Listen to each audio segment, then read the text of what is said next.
हरिओम दोस्तों, स्वागत है आपका फिर स्टडी बाय कृपाल सर के यूट्यूब चैनल पर। मैं कृपाल लोधी।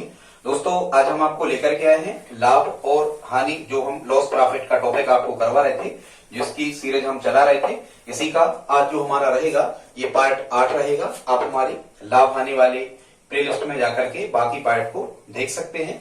दोस्तों, ये पार्ट तो 8 रहेगा लेकिन टाइप रहेगा 15, और इसमें हमने आपके सामने ये 2 क्वेश्चन यहाँ पर लिखे हुए हैं। आज हम आपको बताएंगे कि इन क्वेश्चंस को बड़ी आसानी से और रेशियो मेथड से इनको कैसे सॉल्व करते हैं। दोस्तों, यदि आप रेशियो मेथड से इस प्रकार के क्वेश्चंस को सॉल्व करते हैं तो यहां से आने वाले सभी प्रश्न आप बड़ी आसानी से कर पा रहे होंगे। तो प्यारे बच्चों, आपसे एक अपील है, यदि आप हमारे चैनल पर पहली बार आए हैं तो प्लीज हमारे चैनल को सब्सक्राइब जरूर कर लें। प्लीज आप सब्सक्राइब। ठीक है, कर लिया यदि तो धन्यवाद, नहीं किया तब भी धन्यवाद। तो आइए देखते हैं बगैर देर किए कि इन क्वेश्चंस को हम बड़ी आसानी से कैसे सॉल्व करते हैं। दोस्तों, सबसे पहले तो आपको ये समझना होगा कि यहां हमने कुछ लिखा हुआ है, जैसे बड़ा मूल्य या बड़ी दर या घटी दर या नया मूल्य।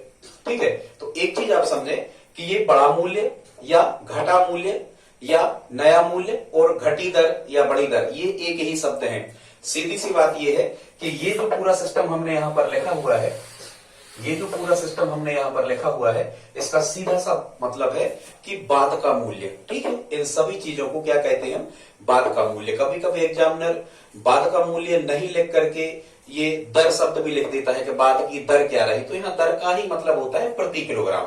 ठीक है, और यदि आपसे प्रारंभिक मूल्य ज्ञात करना है तो या तो वो प्रारंभिक मूल्य यहां पर लिखता है या फिर प्रारंभिक मूल्य की जगह यहां पर एग्जामिनर लिख सकता है उसकी प्रारंभिक दर। मतलब बात वही है कि प्रारंभिक जो मूल्य था प्रति किलोग्राम वो क्या था, ये प्रारंभिक दर का भी यही मतलब है।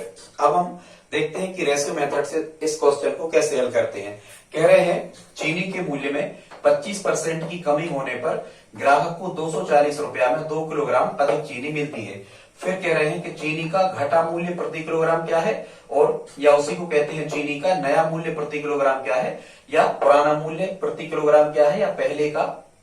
ठीक है, पहले का नहीं, ये पुराना मतलब क्या है, यहाँ पहले का नहीं होगा, पुराना मतलब, हाँ ठीक है, ये नया है, घटा हुआ या नया।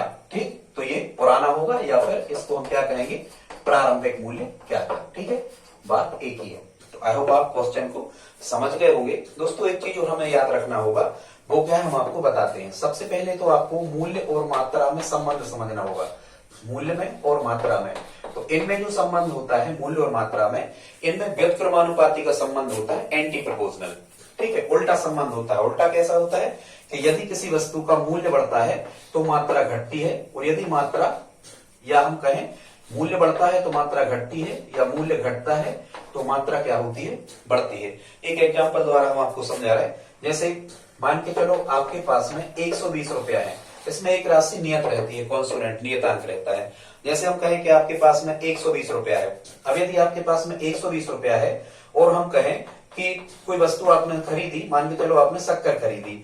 अब ये शक्कर है 60 रुपया प्रति किलोग्राम। ठीक है, यदि शक्कर का मूल्य 60 रुपया प्रति किलोग्राम है तो आप 120 रुपया में कितनी शक्कर खरीद पाएंगे? 60 दूनी 120, मतलब आप कितनी शक्कर खरीदेंगे? 2 किलोग्राम शक्कर खरीदेंगे। अब हम यदि कहें कि 60 से, ये अभी 60 रुपया प्रति किलोग्राम मूल्य था, अब यदि हम मूल्य को घटा दें, हम कहें कि अब जो मूल्य है ये 40 रुपया प्रति किलोग्राम है, तो यदि ये मूल्य क्या हो गया, 60 से घट के कितना हो गया, 40 हो गया, तब आप 120 रुपया में कितनी शक्कर खरीद रहे होंगे? 3 किलोग्राम। इसका मतलब क्या हुआ कि देखो, आप यदि मूल्य घटा है तो मात्रा क्या हो गई, बढ़ गई। 2 किलोग्राम से कितनी हो गई, 3 किलोग्राम। मतलब हम ये कह सकते हैं इसमें कि मूल्य और मात्रा में कैसा संबंध होता है, उल्टा संबंध होता है। मात्रा, मूल्य यदि बढ़ता है तो मात्रा कम हो जाती है, और मूल्य यदि कम होता है तो मात्रा क्या हो जाती है, बढ़ जाती है। बस इसी कॉन्सेप्ट का यूज हमें इस रेशियो मेथड में करना है। तो पहले हम क्या कर लेते हैं, यहां लिख लेते हैं क्या, मूल्य। ठीक, और ये जो मूल्य है यहाँ हम लिख देते हैं प्रारंभिक स्थिति में, मतलब शुरुआती, और बाद का। ठीक, अब ये प्रारंभिक और बाद का क्या, तो यहां जैसे हम लिख दे रहे हैं इसको मूल्य। ठीक, तो इसको कैसा मानते हैं हम कि हम मान लेते हैं कि प्रारंभिक मूल्य जो था वो 100 रुपया था। कितना था? 100 रुपया, या 100% ही मान सकते हो दोस्तों। इसको हमें निकालना काय में होता है? इसको निकालना होता है हमें रेशियो में। बस ये एक सावधानी रखना है कि इसमें प्रारंभिक मूल्य हमें कितना मान लेना है? 100 रुपया, क्योंकि वहां तो कुछ दिया नहीं है। अब कह रहे हैं कि मूल्य में 25% की कमी हो गई। क्या हो गई? मूल्य में 25% की कमी हो गई। तो 100 का 25% निकालो, आप कितना बनेगा? 25 ही। मतलब वो वस्तु अब कितने की बची? मान के चलो पहले 100 रुपया मूल्य था, अब 25% की कमी हो गई तो 100 में से 25 घटे कितने की बची? 75 की बची। ठीक है, अब हम इनको करते हैं कैंसिल आउट, काटते हैं, क्योंकि ये 100/75 लिखा है। 25 से कैंसिल आउट करेंगे तो 25 चौको 100, 25 चौको 100 और 25 3 75। मतलब हम ये देखेंगे प्राइस में या मूल्य में 4:3 का अनुपात रहा। फिर हमने जैसा कि आपको बताया था मूल्य और मात्रा में कैसा संबंध होता है? उल्टा संबंध होता है। तो ये जब यदि मूल्य में 4:3 का संबंध है तो जो उसकी मात्रा निकलेगी वो 3:4 निकलेगी। उल्टे संबंध का मतलब यही होता है कि यदि मूल्य को 4:3 लिखते हैं तो मात्रा को 3:4 हम लिख सकते हैं। ठीक है, अब हम देखते हैं यहाँ क्या कह रहे हैं। आपके पास में कुल 240 रुपया है, इसकी आपको अभी जरूरत नहीं है। अब हम यहाँ बना लेते हैं यूनिट। यूनिट कैसे बनती है? यहाँ कह रहे हैं कि यदि मूल्य कम हो जाए तो 2 किलोग्राम अधिक चीनी मिलती है। अधिक वाले क्वेश्चन भी आते हैं, कम वाले भी आते हैं। ठीक है, यहाँ यदि बढ़ गया होता 25% तो हम 125 लिखकर यहाँ फिर कैंसिल आउट करते। ठीक, तो यहाँ मात्रा कितनी दी है? 2 किलोग्राम। अब आप देखो यहाँ मात्रा का डिफरेंस कितना है? ये प्रारंभिक मतलब पहली मात्रा थी कितनी? मान के चलो किलो में है तो 3 किलो, बाद में कितनी है? 4 किलो। तो हम क्या करते हैं कि यहाँ मात्रा का डिफरेंस निकालते हैं। डिफरेंस मतलब ज्यादा वाले मान में से आपको क्या करना होता है? कम वाला घटाना होता है। 4 में से 3 घटे कितना बचा? 1 बचा। मतलब हम ये कहेंगे यहाँ पर कि जो 1 यूनिट है इसको यूनिट मान लिया करें कुछ भी, हालांकि ये किलोग्राम में आती है, किलोग्राम वाले क्वेश्चन में, ग्राम वाले में ग्राम में होती है। तो हम ये कहेंगे कि यहाँ मात्रा का डिफरेंस माने अंतर कितना बता रहा? 1, और यहाँ मात्रा का अंतर कितना होता है? 2 किलोग्राम अधिक। मतलब ये जो 1 निकल के आया है मात्रा का अंतर, ये 1 यूनिट जो है दोस्तों ये 2 किलोग्राम के बराबर है। ठीक है, ये भी अंतर है मात्रा का और ये भी अंतर है मात्रा का। मतलब यहाँ का अंतर हमें जो यहाँ 2 किलोग्राम अधिक या कम लिखा होता है इसके बराबर हमेशा लिखना होता है। इसका मतलब क्या हुआ कि 1 यूनिट का मान कितना हुआ? 2 किलोग्राम। तो 3 यूनिट का मान कितना हुआ? तो 3 में आप 2 का गुणा करोगे, 3 दूनी 6 किलोग्राम में लाइए। ठीक, और फिर यहाँ यदि 3 यूनिट का मान 3 में 2 का गुणा किया तो 6 आया। अब जो ये यूनिट निकलती है 1 यूनिट का मान 2 किलोग्राम, इस 2 का गुणा यहाँ भी करेंगे अपन, क्योंकि ये तो कॉन्सोनेंट होता है। यूनिट मतलब सभी जगह गुणा में आप रख सकते हो इसको। तो यदि 3 यूनिट का मान 3 दूनी कितना बना? 6, तो 4 यूनिट का मान 4 दूनी कितना बनेगा? 8 किलोग्राम। इसका मतलब क्या हुआ कि पहले आप 6 किलोग्राम सामान खरीद रहे थे, चीनी या जो भी था, और अब आप बाद में कितना खरीद पा रहे हो? 8 किलोग्राम। ठीक, और देखो इनका डिफरेंस निकालो आप, 8 का और 6 का, ये भी कितना बता रहा? 2 किलोग्राम का डिफरेंस, वही हमें निकालना था। अब छात्रों ये जो क्वेश्चन है अब ये बेसिक रह जाता है। कैसा रह जाता है? बेसिक। भाई आप खुद दिमाग लगाओ, आपके पास में कुल जो रुपया है, यहां लिखे दे रहे हूं, आपके पास में कुल कितने रुपया है? तो कुल आपके पास में है 240 रुपया। कितने हैं? 240 रुपया आपके पास में है। और हमें क्या निकालना है? यहां कह रहे हैं कि चीनी का घटा मूल्य प्रति किलोग्राम या नया मूल्य। ठीक है, तो हम नया मूल्य और पुराना मूल्य सब निकाल सकते हैं। जैसे यहाँ ये प्रारंभिक की तरफ हम कर रहे हैं, तो यदि हम यहाँ से प्रारंभिक मूल्य निकालें, क्या निकालें? यहाँ से प्रारंभिक मूल्य निकालें तो प्रारंभिक मूल्य ही निकलेगा, क्योंकि ये कार्य हम इस तरफ कर रहे हैं। तो आप खुद दिमाग लगाओ, आपके पास में कितने रुपया है? 240 रुपया है। तो छात्रों 240 रुपया में आप कितना सामान खरीद रहे थे? 6 किलोग्राम। तो 6 का भाग करोगे, मतलब आपके पास में 240 रुपया है। ठीक है, और आप 6 किलोग्राम सामान खरीद रहे, तो 1 किलोग्राम कितने का मिलेगा? आप खुद से निकालोगे, भाग ही होगा। तो 6 से जब हम कैंसिल आउट करेंगे तो ये निकलेगा 6 चौको कितना? 24, और 1 शून्य, और माने 40 निकल के आया, और ये निकल के आया 40 रुपया प्रति किलोग्राम। तो ये कौन सा मूल्य निकला? 40 रुपया प्रति किलोग्राम। ये शुरू का मूल्य निकला। कब का निकला? ये प्रारंभिक मूल्य निकला, शुरू का। ठीक है, अब प्रारंभिक मूल्य को हम क्या कहते हैं? प्रारंभिक मूल्य, या फिर क्या कहते हैं? प्रारंभिक दर। मतलब शुरुआत में वो चीनी कितने रुपए प्रति किलोग्राम थी? 40 रुपया प्रति किलोग्राम। ठीक है, अब वही वर्क हम यहाँ करेंगे। ये 8 किलोग्राम ये बाद का है, ये नया मूल्य है, या ये कैसी दर है? घटी दर है। ठीक है, तो यहाँ हम लिख देते हैं नया मूल्य। अब यहाँ भी आपको बिल्कुल ऐसे ही करना है। जब आप नया मूल्य निकालोगे तो अब आप देखो आपके पास में रुपया वही है 240, 240 रुपया में अब आप कितना सामान खरीद रहे हो? 240 रुपया में आप कितना खरीद रहे हो? 8 किलोग्राम खरीद रहे हो। ठीक, तो 240 रुपया में 8 किलोग्राम सामान खरीद रहे हो, तो सामान का 1 किलोग्राम का मूल्य क्या है वही आपको निकालना है। तो 8 से कैंसिल आउट करोगे तो 8 3 24, कितना निकलेगा? ये 30 निकल के आया। मतलब नया मूल्य जो है ये 30 रुपया प्रति कैसा है? किलोग्राम। अब आपको ये देखना है कि एग्जामिनर ने आपसे क्या पूछा है। यदि एग्जामिनर ने आपसे प्रारंभिक मूल्य पूछा होता या प्रारंभिक दर, तो आप 40 रुपया प्रति किलोग्राम ऑप्शन में निशान लगाते। यदि एग्जामिनर ने आपसे क्या पूछा होता कि घटा हुआ मूल्य क्या है, चूंकि यहाँ बढ़ा नहीं है, मूल्य घटा है। ठीक है, कैसा हुआ है? बाद में मूल्य घटा है, तभी तो आप मात्रा 6 से ज्यादा खरीद पा रहे हैं। तो यदि एग्जामिनर आपसे क्या पूछता है कि नया मूल्य या घटा हुआ मूल्य क्या है, तब आप क्या कहते? कौन से ऑप्शन में निशान लगाते यार?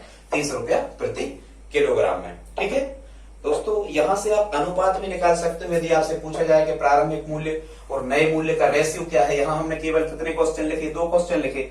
एग्जामिनर आपसे तीसरा क्वेश्चन क्या पूछ सकता है कि प्रारंभिक मूल्य और नए मूल्य का अनुपात क्या है, तो आप कहोगे प्रारंभिक मूल्य और नए का, यदि प्रारंभिक पहले लिखा है तो 40/30, 0 कैंसिल और 4:3।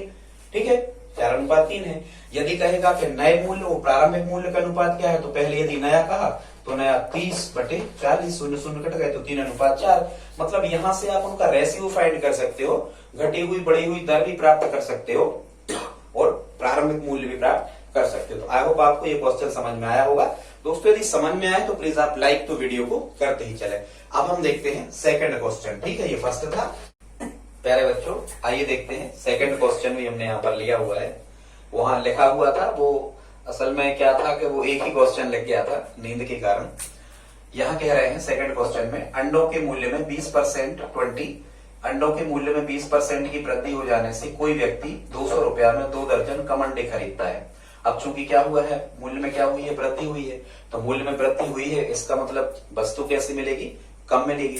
फिर वही आपको निकालना है कि प्रारंभिक मूल्य प्रति दर्जन क्या था अंडों का, और बढ़ा हुआ मूल्य प्रति दर्जन क्या था, या नया मूल्य प्रति दर्जन क्या था। ये हमें फाइंड करना है। इसको भी हम बड़ी स्मार्ट तरीका से हल करेंगे। आइए देखते हैं कैसे करते हैं इसको। रेशियो मेथड से बनाया करें ऐसे क्वेश्चन। ठीक है, ये प्रारंभिक स्थिति लिख ली, हमने बाद की स्थिति लिख ली। ठीक है, अब हम क्या करते थे इस मेथड में कि शुरुआती जो मूल्य था वो हमें कितना मान लेना है? 100 रुपया मान लेना है। ठीक है, तो प्रारंभिक मूल्य कितना है? 100 रुपया। अब कह रहे हैं कि 20% कितनी हो गई वृद्धि, तो 100 का 20% कितना होगा? 20।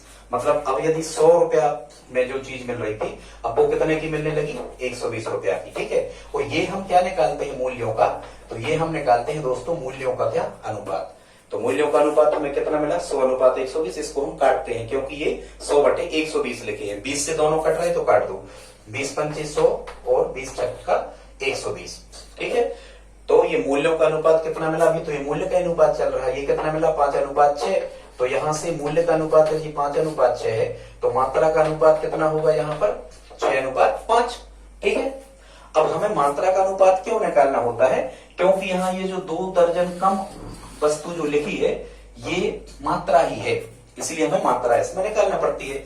अब हम यहाँ देखते हैं, यहाँ मात्रा का डिफरेंस कितना है, तो आप 6 में से 5 घटाओगे, यहाँ अंतर ही निकालना पड़ता है। ऐसा कुछ नहीं होता कि यहाँ से ये घटाओ, बड़ी संख्या में से छोटी घटाओ। तो यहाँ हमें मात्रा का अनुपात कितना मिला? 1 यूनिट। तो ये जो 1 यूनिट होगी, यहाँ मात्रा का अंतर कितना है? 1, लेकिन यहाँ मात्रा का अंतर है 2 दर्जन। मतलब 1 का मान कितना होगा? 2 दर्जन। ठीक है, 1 यूनिट का मान कितना हुआ? 2 दर्जन।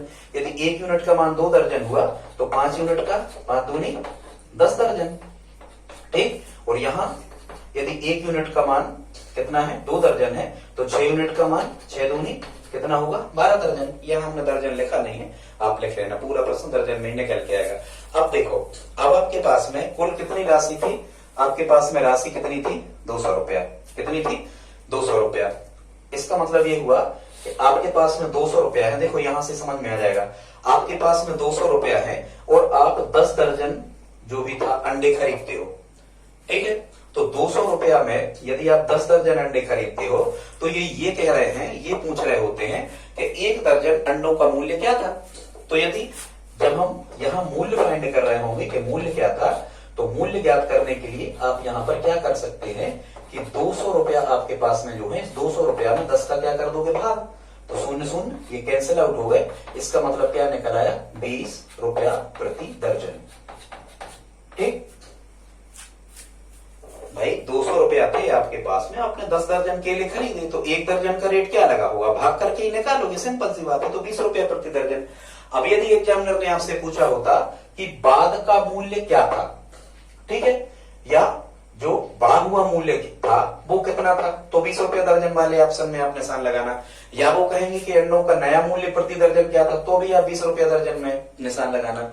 लेकिन यदि वे पूछते, ये प्रारंभिक वाला है, ये बाद का कर रहा है, इस तरह बाद का है और ये प्रारंभिक का है, यदि वो पूछते कि प्रारंभिक मूल्य क्या है अंडों का प्रति दर्जन, ये जैसे ये प्रारंभिक मूल्य निकालना है, हमने बढ़ा हुआ मूल्य निकाल दिया, ठीक है, ये बढ़ा हुआ मूल्य कहलाता है। ये इसमें इसी प्रकार अज्यूम किया जाता है इसको कि ये जो लास्ट में निकलता है ये वृद्धि हुआ मूल्य निकलता है। अब पहला कर रहे हैं हम, यदि प्रारंभिक मूल्य आपसे पूछ रहे होते तो फिर यहां भी आपको वैसे ही करना है। कैसा करना, जब यहां मूल्य निकाल रहे होते तो 200 रुपया है आपके पास में, और 200 रुपया में आपने 12 दर्जन केले खरीदे हैं। 200 रुपया में कितने खरीदे हैं, 12 दर्जन केले खरीदे हैं। 200 में 12 का भाग कर दोगे तो 1 दर्जन का मूल्य निकल आएगा, ठीक है। ये 2 से कैंसिल आउट करना, तो ये कटेंगे कितने बार, 100 बार, और ये कटेंगे कितने बार, 4 से कैंसिल आउट कर लो, ठीक है, 4 से एक ही बार में कट जाएंगे। इनका महत्तम समावर्तक से काट दो, एक ही बार में कट जाते। 4 से 200 काटे कितने बार कटे, 50 बार, और 4 से 12 काटे कितने बार कटे, 3 बार। तो कितना निकल के आया ये, 50/3, भाग कर देना 16.6, कुछ ऐसा बनेगा, या इतना ही लिखे रहो, आप कर लोगे, 50/3 रुपया प्रति किलोग्राम। इसको आप सॉल्व कर लेना, तो ये क्या निकल आया, ये सॉरी रुपया किलोग्राम नहीं, रुपया प्रति दर्जन। ये 70 नहीं थे, ये अंडे थे। तो यदि आपसे प्रारंभिक मूल्य पूछते तो 50/3 जो भी निकलता इतने रुपया प्रति दर्जन, ठीक। और यदि बाद का मूल्य पूछते तो बाद का मूल्य 20 रुपया प्रति दर्जन। ये हमारा क्या होता दोस्तों, आंसर होगा। तो आज का वीडियो आपको कैसा लगा, प्लीज आप हमें कमेंट बॉक्स में लिख करके जरूर बताएं। यदि आपसे लिखते नहीं बनता है तो कुछ भी फूल फूके बना के आप भेज दें, हमें अच्छा लगेगा, ठीक है दोस्तों। धन्यवाद, जय हिंद, जय भारत।